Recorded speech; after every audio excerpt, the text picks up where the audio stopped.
Good morning, everyone. Welcome to Blue Heron Hill. I'm Sue, and here I am standing next to my green stalk.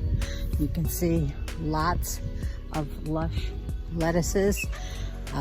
Looks a little bare, but that's only because I've been eating off of all of these wonderful greens, or in this case, reds.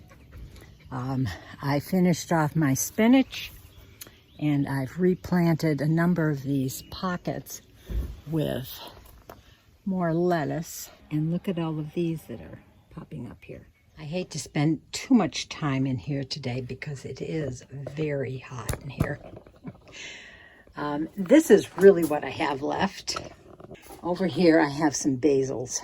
Now, my basil was planted out probably a little too early because we did have a light frost and it cut down a lot of them.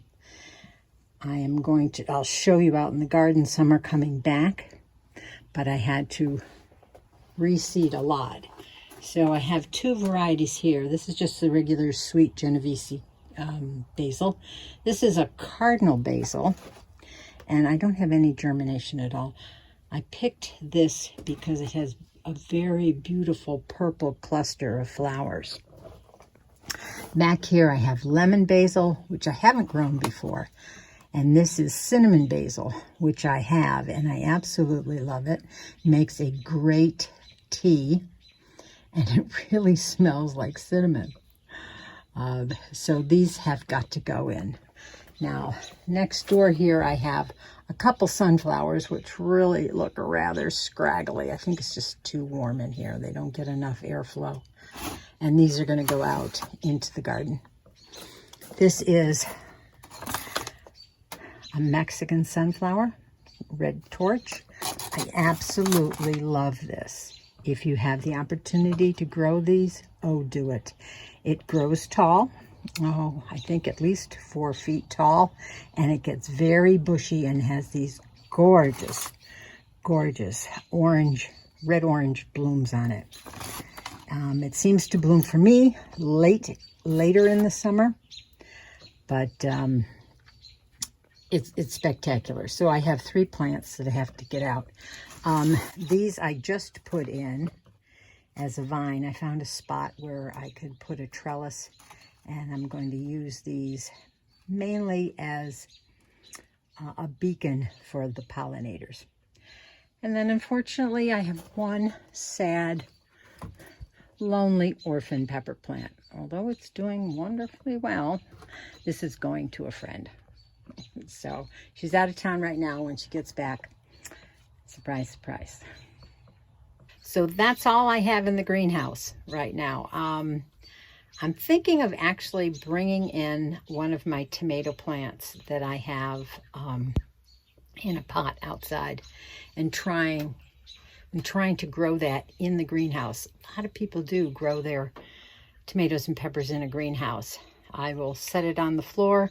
I'll probably string up some kind of a support system or a string or something like that up to the top of the greenhouse. Just give that a shot and see how it works for me. Just an experiment. I had, perhaps 4 orphan tomato plants left over from my from all of my plantings, and I just couldn't fit them in the garden anywhere, so they went into pots. So I'll try that here and see how that goes. Here is my setup for I have 2 tomato plants that I decided to bring in and put into my greenhouse here. And I'm setting them on the floor, and then I have strings that go on up to the top of the greenhouse. And so what is important with this method is that you cut off all of the suckers. And you can see a few. Here's one coming off of here and one here. And then even there's another one right here at this juncture. And you just train this tomato to grow around this string. And so essentially the string is holding it up and keeping it straight on this one central leader.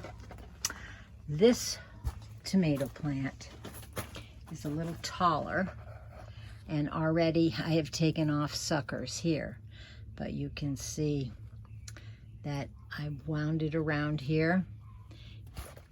You can see here's a grouping of flowers already. I'm going to have to make sure that those get pollinated and train it around this central string that goes up to the top. Don't you go in there, girls.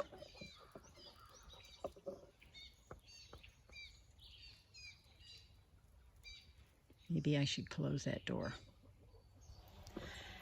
Here I am in my bean arbor, although I'm still lacking the shade that it'll provide once these beans start growing up, the trellises. Let me show you how they're progressing. On this side, I have purple potted pole beans. I love these. The beans are purple and they're easier to see, so you aren't going to be missing any when you pick them. Although they do turn green as a normal green bean would once you cook them. But you can see this one here already is already training itself up the trellis. And I have half this, well no, 2/3 of this trellis planted. I'm going to wait another 2 weeks, I think, and then plant more purple potted pole beans here. So I'll kind of have a succession planting. So let's swing over to the other side of the trellis. Okay, on this side, we have, these are going to be a yellow pole bean. But they are doing well also. You can tell, oops, this little guy is about ready to send off a tendril. I did the same here, planted about 2/3, and we'll leave the remaining for another planting of these. Here in the foreground, I have some cilantro and a marigold. I have it, I think it's a cherry tomato stuck in there, and I'll train it up the trellis on this side also. Back over here, I do have another, I think this is a Candyland tomato that I train up that side of the trellis also. And with more cilantro here, which I'm going to start harvesting pretty soon so it doesn't bolt. Doesn't look like it's ready quite yet, but see if I can get a couple cuttings off of that before it decides to bolt. Now a couple things about basil. Basil, if you don't keep those flowers pinched off, it'll go to seed, and the basil won't be as sweet and fresh as you like it once it starts flowering like that. So, and that has a lot to do with the warmth that it receives from its environment. So I like to plant my basil under this arbor where it gets a little bit of shade and it stays a little cooler than out in the long, hot, sunny days out in the rest of the garden. So maybe it's just my imagination, but I think I can get it to be a longer lasting plant in my garden than it normally would just out in the hot sun. I prune it, you know, I pinch those leaves off, and sometimes I keep the tops pinched off so it will continue to bush out and I get a nice long crop year from my basil. One other thing, let me show you. This is some of my basil that got hit by that light frost. It is coming back. This is cinnamon basil, I think. Here, and this one also. Let me just, oh yeah, that is cinnamon basil. So this one is getting pretty bushy and coming back. You can tell, look at how it's bushing out here at the nodes from the leaves, the axis of the leaves in the stem. So that's doing fairly well. You can see here's another tiny one that is actually coming up from the root. This is the part that didn't do well. Let me show you what's happening from the other side. On this side I have the same thing. I think this is a sweet basil right here. I think I just planted sweet basil. Here's one that suffered quite a bit, but you can see down here on the stem, it is shooting out new growth. Here's another one right here. This one I think is Thai basil. So I guess if that might be my only Thai basil plant that I have. Here's one also that is coming back. It's amazing. Oh, basil is not cold tolerant. It likes the warmer weather. So we're going to intersperse basil down on this side also. And this will be kind of like Basil Boulevard right here in under the arch.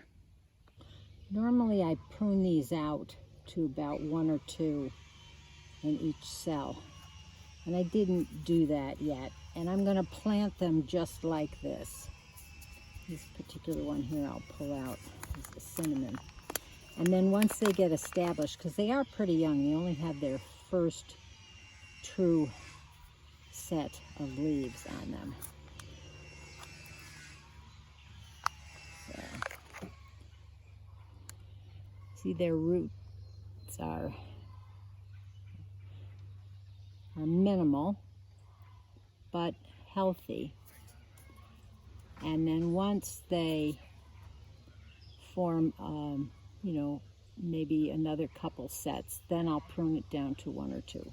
But right now I'm going to leave it like this, and this particular one is 3.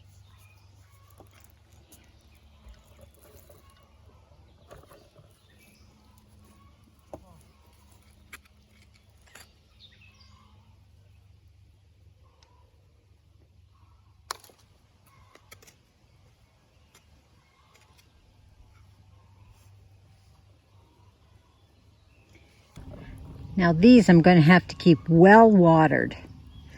Watering maybe twice a day